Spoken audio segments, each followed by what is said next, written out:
Morgen is de Zeeuwse Veteranendag. Maar de vraag is of alle veteranen wel komen. Want er is oneenigheid en irritatie onderling. Ik denk dat het opgelost wordt door allebei ergens overheen te stappen. Maar dat gebeurt niet. En verder in deze uitzending. Klachten van treinreizigers gebundeld. En dieren die een bouwproject dwars zitten.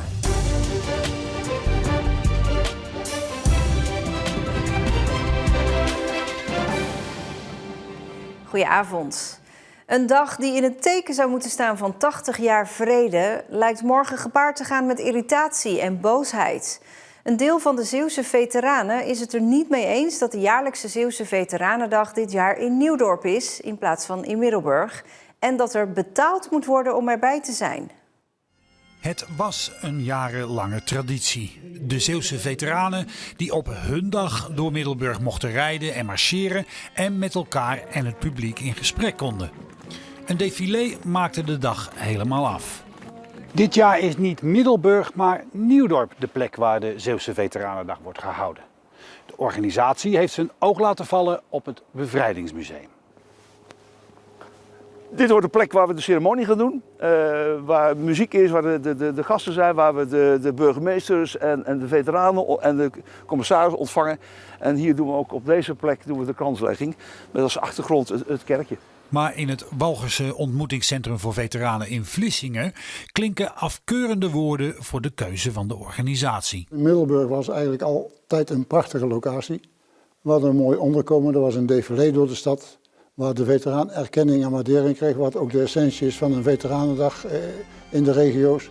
Om de veteraan met de burger te verenigen, in gesprek te raken. En zodoende ook de problemen van zo'n veteraan te leren kennen. Ik vind dat ze helemaal gelijk hebben. Dat is ook zo. Daar valt geen spel tussen te krijgen. Maar het moet wel mogelijk zijn. En met minder mensen en voor steeds minder veteranen en met steeds meer milieu- en veiligheidseisen was het niet meer te organiseren.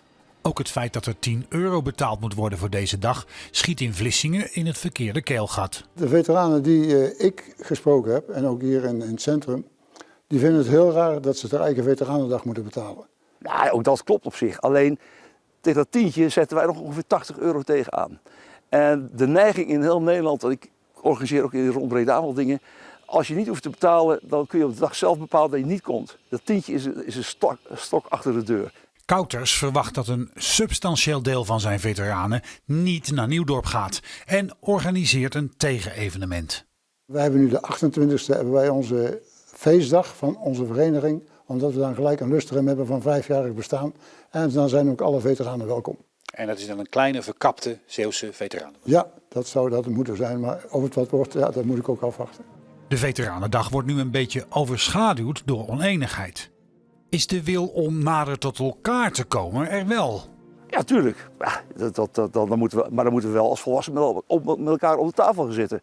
En de zaken uitspreken die in het verleden gebeurd zijn, van beide kanten. Ik denk dat het opgelost wordt door allebei ergens overheen te stappen. Maar dat gebeurt niet. Het is spijtig dat de Zeeuwse veteranen onderling er niet uit zijn gekomen op welke manier en waar de Zeeuwse Veteranendag dit jaar gehouden moet worden. Hopelijk begraven zij de strijdbijl, zodat volgend jaar de Zeeuwse Veteranendag weer voor en met iedereen is. Zeeuwse reizigers hebben regelmatig te kampen met tegenslag op het spoor. Dat zorgt voor veel ergernis en er is daarom een zwart boek gemaakt. Dat werd vandaag overhandigd aan de NS en spoorbeheerder ProRail. Tijdens de overhandiging wordt geconcludeerd dat de NS het vertrouwen van de Zeeuwse treinreiziger is verloren. Iets wat ook ProRail kan beamen. Nou, ik hoor wel degelijk grote zorg en ook teleurstelling op momenten. Maar wij vertrouwen er ook op dat we al bezig zijn met die verbeterslag. En dat kan wel, maar toch is er een document overhandigd met wat tips. In dit zogenaamde zwartboek staan 9 aanbevelingen. Waaronder het verzoek om het aantal vertragingen flink terug te brengen en betere communicatie richting de reiziger. Maar ook moet de NS werken aan een ruimere overstaptijd in Roosendaal en moeten ze stoppen met het inzetten van te kleine treinen. En ProRail belooft zorgvuldig naar die aanbevelingen te kijken. Ja, we gaan dat doen. Gaan dat eigenlijk oppakken. Ze hopen snel een reactie te kunnen geven, maar hebben ook al gezegd dat treinreizigers zich moeten opmaken voor een pittig najaar. Ja, wij maken ons best wel zorgen door dat nieuwsbericht. Want slecht herfstweer zou kunnen leiden tot nog meer vertragingen. En voor nu wordt gehoopt dat de NS en ProRail hun beloftes kunnen nakomen. De pasjes voor de Milieustraat gaan er eindelijk komen in Zeeland. Er is 2 jaar onderzoek naar gedaan en nu is er een datum bekend. Vanaf 31 maart heb je een pasje nodig om daar afval kwijt te kunnen. Dat is om te voorkomen dat bedrijven en toeristen afval komen lozen. De Milieustraten blijven voorlopig wel gratis. De gemeente Middelburg heeft een nieuwe manier gevonden om afvalvrij compost te maken van bladeren op straat. Een eerdere poging mislukte omdat er toch nog afval werd gevonden tussen het materiaal. Nu wordt de compost gezeefd. Die zeef die haalt dus alles wat groter is dan 2 bij 2 centimeter eruit. En dat is de restafval, die gaat gewoon naar de verbranding. En de rest wordt compost. Jaarlijks heeft de gemeente ongeveer 100 vrachtwagens vol blaadjes die zo kunnen worden hergebruikt. En dat levert ook nog wat op. We gebruiken die compost echt voor ons groenbeheer. En dat zouden we anders moeten kopen. Dus we hebben wel berekend dat we hier zo'n €40.000 op jaarbasis aan verdienen. Een bouwproject dat wordt stilgelegd door een vleermuis of een ander zeldzaam diertje. Het leidt nogal eens tot onbegrip in deze tijden van woningnood. De nieuwe omgevingswet die dit jaar in is gegaan, moet bepaalde diersoorten nog beter beschermen. En dus hebben bedrijven die veldonderzoek doen het drukker dan ooit. Wij gingen mee met zo'n onderzoek. Ja, daar hebben we er een. Kijk, ja, daar ging die. Ik zag hem daar zo, ja.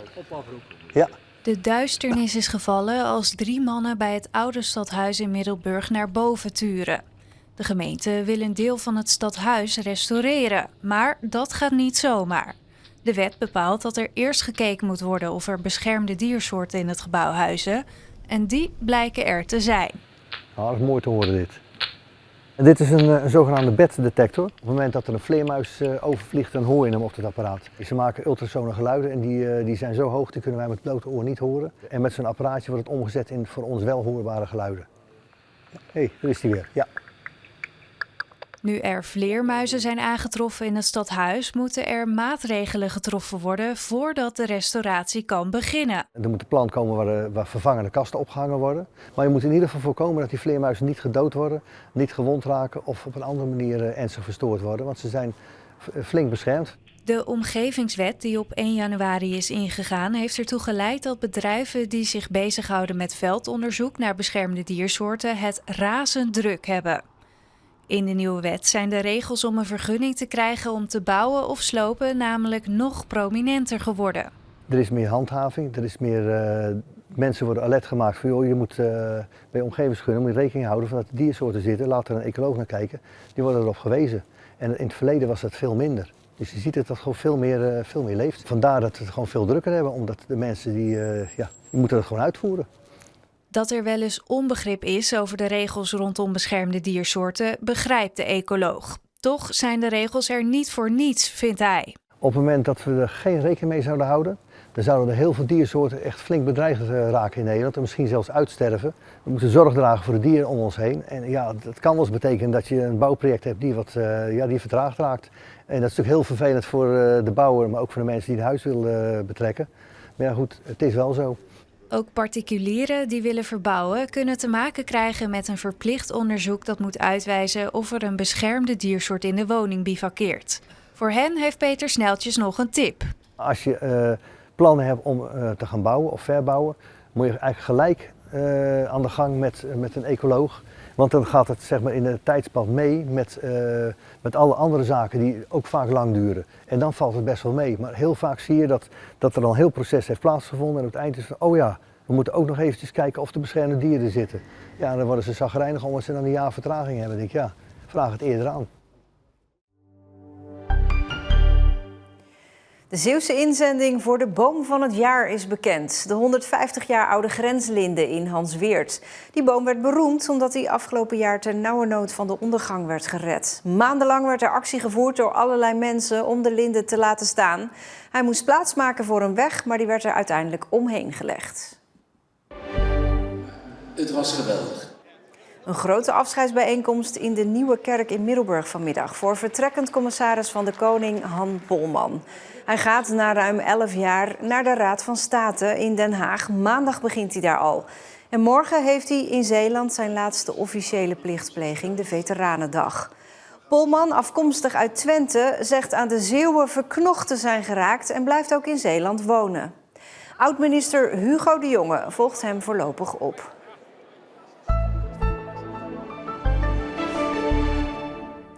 Vandaag trokken er nog een paar buien over de provincie, maar de zon liet zich ook af en toe zien. En ja, dan krijg je dit. Het was wel fris met 16 graden. Morgen eindelijk weer eens een droge dag, met zon. De temperatuur blijft nog wat achter, maar dat trekt in de dagen erna wat bij. En dit was Zeeland Nu. Morgen ben ik er ook gewoon weer met het nieuws uit Zeeland. Dan niet om 5 uur, maar om 6 uur. Een hele fijne avond en ook alvast een heel goed weekend.